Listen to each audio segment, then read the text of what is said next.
రాజీవ్ రంజన్ మిశ్రా గారికి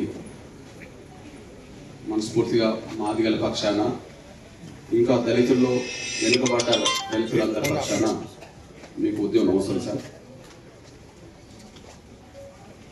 ఉమ్మడి ఆంధ్రప్రదేశ్లో ఎస్సీ రిజర్వేషన్లను వర్గీకరించాలి, దళితులకు కేటాయించబడ్డ రిజర్వేషన్లు దళితుల్లో ఉండబడే అన్ని కులాలకు వాళ్ళ జనాభా పరంగా న్యాయం జరగట్లేదు, రిజర్వేషన్ల ఫలాలు ఉమ్మడిగా ఉండడం వల్ల ఒక వర్గం తమ జనాభా కంటే మించి పొందుతున్నది అనే సమాచారం ఉండడం వల్ల మా వాటా మాకు రావాలి, ఎవరి వాటా వాళ్ళకి దక్కాలి, ఇతరుల వాటా మాకొద్దు, GPS signal lost ఇవ్వద్దు అని ఒక నినాదంతో 94 నుంచి 2024 వరకు 30 ఏళ్ల పోరాటం సార్ ఈ రాష్ట్రంలో జరుగుతున్నది.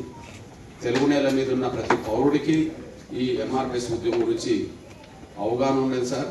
అన్ని వర్గాలకు కూడా మద్దతు కూడా ఎంఆర్పిఎస్కి ఉన్నది సార్. మీ దృష్టికి తీసుకొచ్చే 2 ప్రధాన విషయాలు సార్. ఒకటి, ఎస్సీ రిజర్వేషన్లను వర్గీకరించద్దనే ఒక వర్గం వాదన కేవలం దళితుల మధ్యలో ఐక్యత దెబ్బతింటదనే ఒక అభిప్రాయంతో మాట్లాడుతున్నారు. కానీ దళితులందరి సాంఘిక, ఆర్థిక, విద్యా, ఉద్యోగపరమైన స్థితిగతులు సమానంగా లేవనే విషయం ఎన్నో కమిషన్ చెప్పినాయి సార్.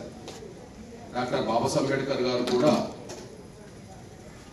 ఆ రోజుల్లో నియమించబడ్డ సైమన్ కమిషన్ ముందు కూడా దళితుల మధ్యలో సాంఘిక సమానత్వం, ఇచ్చిపుచ్చుకోవడాలు ఉండవు, ఈ తేడా ఉన్నది అన్నమాట ఆయన కూడా ఒప్పుకున్నాడు సార్.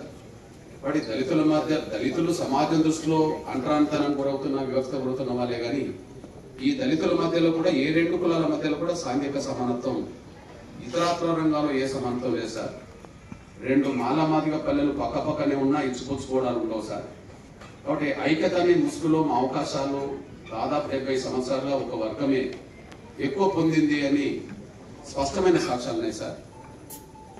మీకు తెలిసి ఉంటుంది సార్.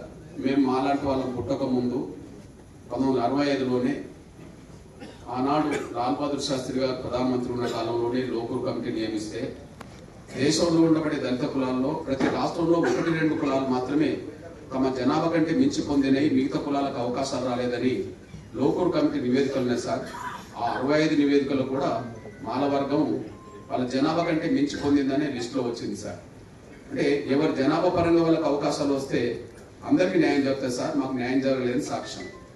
అదే సమయంలో మాకు అన్యాయం జరిగిందని మేము ఉద్యమం మొదలు పెట్టాక గౌరవ ప్రస్తుత ముఖ్యమంత్రి నారా చంద్రబాబు నాయుడు గారు ఉమ్మడి ఆంధ్రప్రదేశ్ ముఖ్యమంత్రి ఉన్న కాలంలోనే వెంటనే వర్గీకరణ చేయాలన్న వద్ద అనే విషయంలో ఆయన ముందడుగేయకుండా కమిషన్ అభిప్రాయంకే విలువనిచ్చాడు సార్. ఆయన కూడా జస్టిస్ రామచంద్రరాజు గారు కమిషన్ వేశాడు. రామచంద్రరాజు కమిషన్ లో కూడా స్పష్టంగా ఈ రిజర్వేషన్ ఫలాలు అందరికి సమానంగా దక్కట్లేదు, ఒక వర్గం రిజర్వేషన్ ఫలాలు వాళ్ళ జనాభా కంటే మించి పొందిన మాట వాస్తవేనని గణాంకాలన్నీ విద్యాపరంగా, ఉద్యోగపరంగా గణాంకాలన్నీ స్పష్టం చేసింది సార్. అందువల్లనే వర్గీకరణ సూచన చేసింది సార్. ఆ సూచన మీదనే గౌరవ నారా చంద్రబాబు నాయుడు గారు ఉమ్మడి ఆంధ్రప్రదేశ్ లో వర్గీకరణ చేసినప్పుడే ఏ గ్రూపులో వచ్చిన మా రెల్లి ప్రజలకు అంతకు ముందు కంటే ఎక్కువ న్యాయం జరిగింది సార్. అంతవరకు ఏకపక్షంగా మాల సామాజిక వర్గం రిజర్వేషన్ ఫలాలు పొందితే అరకొరగా మాదిగలు పొందిన మాట వాస్తవం సార్. కానీ మాదిగల జనాభా కంటే మించి ఎక్కడ పొందలేదు సార్. మాదిగలకు తగ్గ అవకాశాలు కూడా రాలేదు. కానీ అంతకుముందు రెల్లి ప్రజలతో పోల్చుకుంటే వర్గీకరణ జరిగిన తర్వాతనే రెల్లి ప్రజలకు న్యాయం జరిగింది సార్. అంటే ఎవరికన్నా న్యాయం జరగాలంటే, అన్యాయం జరిగిన వర్గాలకు న్యాయం జరగాలంటే వర్గీకరణ అనివార్యం తప్ప ఇంకోటి పరిష్కారం లేదు సార్. ఇక్కడనే కాదు సార్, అది తమిళనాడుకి వెళ్ళిన జస్టిస్ జనార్దన్ కమిషన్ వర్గీకరణ జరగాలని సూచన చేసింది సార్. అదే సమయంలో కర్ణాటకకి వెళితే కర్ణాటకలో జస్టిస్ సదాశివన్ కమిషన్ సూచన చేసింది సార్ వర్గీకరణ జరగాలని. మహారాష్ట్రలో లాహోజీ సాల్వే కమిటీ అనేది షిండే గారు ముఖ్యమంత్రి ఉన్నప్పుడు, సుశీల్ గారు షిండే గారు ముఖ్యమంత్రి ఉన్నప్పుడు కమిటీ పడ్డది సార్. అది కూడా వర్గీకరణ జరగాలని చెప్పింది సార్. ఇట్లా లోకూర్ కమిటీ నుంచి మొదలుకుంటే ఉత్తరప్రదేశ్ లో హుకుమ్ సింగ్ కమిటీ చెప్పింది సార్, గుర్నామ్ సింగ్ కమిటీ పంజాబ్ లో చెప్పింది సార్. ఏ రాష్ట్రంలో షెడ్యూల్ కులాల వర్గీకరణ జరగాలన్న వద్ద అనే అంశం మీద కమిషన్లు పడితే కమిషన్ అన్ని సూచన చేసినాయి సార్. మీకు ఒకటే విజ్ఞప్తి చేస్తున్నాం సార్, వెనుకబడ్డ మాదిగలకు ఒక్కరికే కాదు సార్, ఇంకా వెనుకబడ్డ దళిత కులాల్లో ఎన్ని కులాలు ఉన్నాయో వాళ్ళందరికీ న్యాయమైన వాటా వాళ్ళకి దక్కేటట్టుగా ఉండాలంటే వర్గీకరణ ద్వారానే సార్. మేము మా జనాభా కంటే మించి మాదిగలుగా మేము పొందట్లేదు సార్, మేము అడగట్లేదు సార్. తెలుగు నేల మీద మాదిగల పక్షాన ఎంఆర్పీఎస్ ఉద్యమం చేసినట్టుగా కనిపిస్తున్నా అందరికీ న్యాయం జరగాలని మా పోరాటం సార్. పోరాటం చేసేది మాదిగలే సార్, పోరాటానికి నాయకత్వం అవుతున్నది ఎంఆర్పీఎస్ ఉద్యమం సార్. కానీ న్యాయం జరిగే అంశం వచ్చినప్పుడు మాకే కాకుండా అందరికీ న్యాయం జరగాలని మేము కోరుకుంటున్నాం సార్. అందువల్ల మాదిగల కంటే వెనుకబడ్డ రెల్లి వాళ్ళు ఉన్నారు అంతే సార్. ఇప్పుడు మాల ఉపకులాలను పడుతున్న కొన్ని కులాలు కూడా ఇక్కడికి వచ్చి మాకు కూడా వర్గీకరణ జరగాలని కోరుకుంటున్నాయి అంటే అన్యాయం ఏ విధంగా అందరికి జరిగిందో ఇది సాక్ష్యంగా కనిపిస్తున్నది సార్. దళితులందరి సాంఘిక స్థితిగతులు ఒకటిగా లేవు.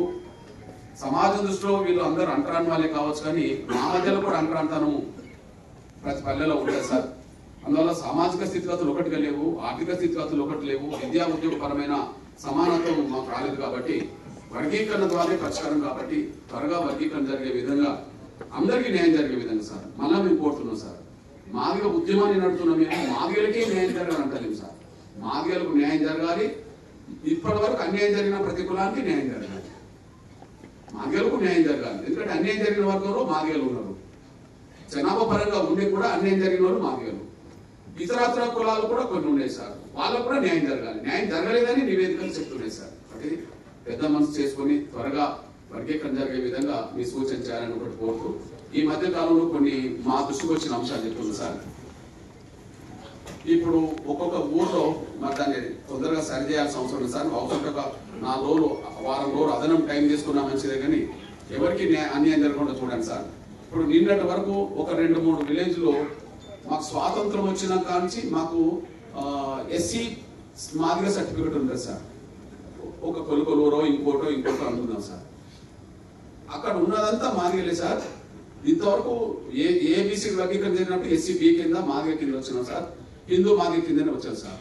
కానీ అకస్మాత్తుగా మళ్ళా మరి క్రైస్తవ మాదిగలు అంటే వాళ్ళు ఇప్పుడు బి సర్టిఫికెట్ వీళ్ళకు రాకుండా ఏదో కుట్ర జరిగినట్టుగా కనిపిస్తున్నారు సార్. కానీ నిన్నటి వరకు ఎస్సీ బి హిందూ మాదిగలైన వాళ్ళందరూ కలిసి అకస్మాత్తుగా ఒకే రోజు ఒకే లిస్ట్ లో చేంజ్ ఎట్లా అవుతుంది సార్. రెండోది సార్, మా ఇంటి పేరు మంద సార్. మంద అనే వాళ్ళు ఎస్సీలో మాదిగలే ఉంటారు సార్. కానీ కొన్ని ఊర్లలో మా ఇంటి పేరు మంద అయిన వాళ్ళు కూడా కృష్ణా జిల్లాలో వాళ్ళకు పేరు పక్కన మాలని పెట్టింది సార్. ఒంగోలులో టౌన్ లో మా సొంత కులస్తులు అనబడుతున్న వాళ్ళు వాళ్ళ పిల్లలకు వాళ్ళకు ఎస్సీ మాలని వస్తున్నారు సార్. అంటే ఏదైతే ఈ కార్యాలయం ఉన్నదో సచివాలయం, ఆ సచివాలయంలో మా పిల్లల సంఖ్య కంటే ఇతర మా సోదర సామాజిక వర్గాలకు సంబంధించిన పిల్లలకు అక్కడ ఉద్యోగ అవకాశాలు ఎక్కువ ఉన్నాయి సార్. ఇక్కడ ఏదైనా కుట్ర జరుగుతుందేమో, ఇక్కడ మా సంఖ్య తగ్గించడానికి ఒకవైపు నిన్నటి వరకు హిందూ మాదిగలుగా ఊరున్న మేము ఇప్పుడు అకస్మాత్తుగా క్రైస్తవ మాదిగలు ఎట్లా అవుతారు సార్. అకస్మాత్తుగా ఎట్లా అవుతారు? 60-70 ఏళ్ళుగా మేము హిందూ మాదిగలు ఉన్న మేము, సర్టిఫికెట్ మీద బతుకు ఉద్యోగం చేస్తున్న మేము, ఏదో చిన్న చదువుకుంటున్నా మేము, అకస్మాత్తుగా అట్లా ఎట్లా అవుతాయి సార్. రెండోది, ఒకవైపు ఎస్సీ మాదిగ ఉండాల్సిన చోట అది హిందూ మాదిగ అనుకుందాం, హిందూ మాలెట్లా అవుతారు సార్ వాళ్ళు. అంటే మా సంఖ్య తగ్గించి మా అవకాశాలు మాకు రాకుండా, మా జనాభా తగ్గించి అవకాశాలు మీకు వచ్చినాయి కదా అని చెప్పి చూపెట్టడానికి మా జనాభా తగ్గించడానికి ఏదో కుట్ర ఏదో జరుగుతున్నట్టు అనిపిస్తుంది సార్. ఎందుకంటే కింద నుంచి పై వరకు మా సోదర సామాజిక వర్గ సంబంధించిన అధికారులు ఉండడం వల్ల ఎక్కడో మాకు ఇట్లాంటి మోసం జరుగుతుందని అభిప్రాయం కలుగుతుంది సార్. దాన్ని సరిచేసే విధంగా 2 రోజులు 3 రోజులు వారం రోజులు అదనం టైం తీసుకున్నా కూడా ఎవరికి అన్యాయం జరగని పద్ధతులే సార్. మేము మా మాలల వాట మేము కోరట్లేదు సార్. మా వాట ఇంకోరికి పోవద్దు అంటున్నాం, ఇంకొక వాట మాకు వద్దు సార్.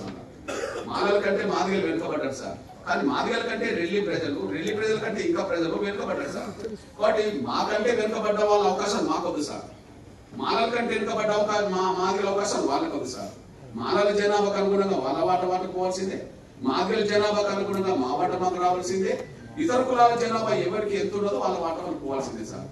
మీరు అందరికి న్యాయం చేసే విధంగా మీ సిఫార్సు నుండి మాదిగలకు న్యాయం చేసే విధంగా ఉండాలని ప్రార్థిస్తున్నాం సార్. మీ ముందు ధన్యవాదాలు సార్. కొంత ఇవి సరిచేయడానికి అక్కడక్కడ ఉన్న ఈ లోపాలు లేదా ఏదన్నా జరుగుతున్న సరిచేయడానికి కొంత టైం తీసుకోవాల్సింది కోరుతున్నాను సార్. ధన్యవాదాలు. సరే, సమయం పొడిగించుకుంటుంది సార్ కొంత.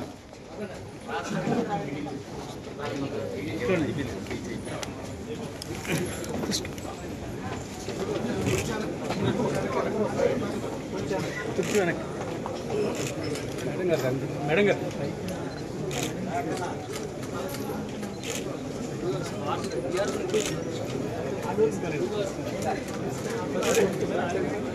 తీసుకోండి వచ్చేసి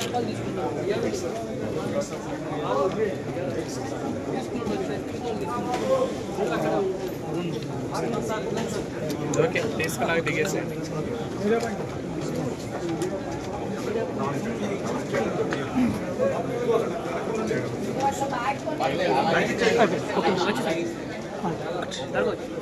వచ్చారా సారీ సారీ స్టేజ్ మీద కష్టంగా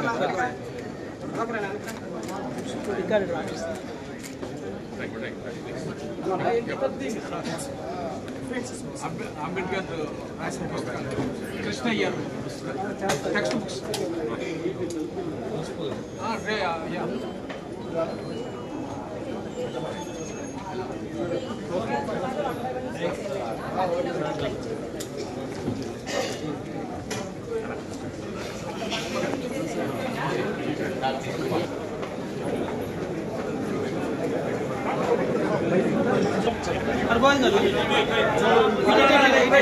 ఇటండి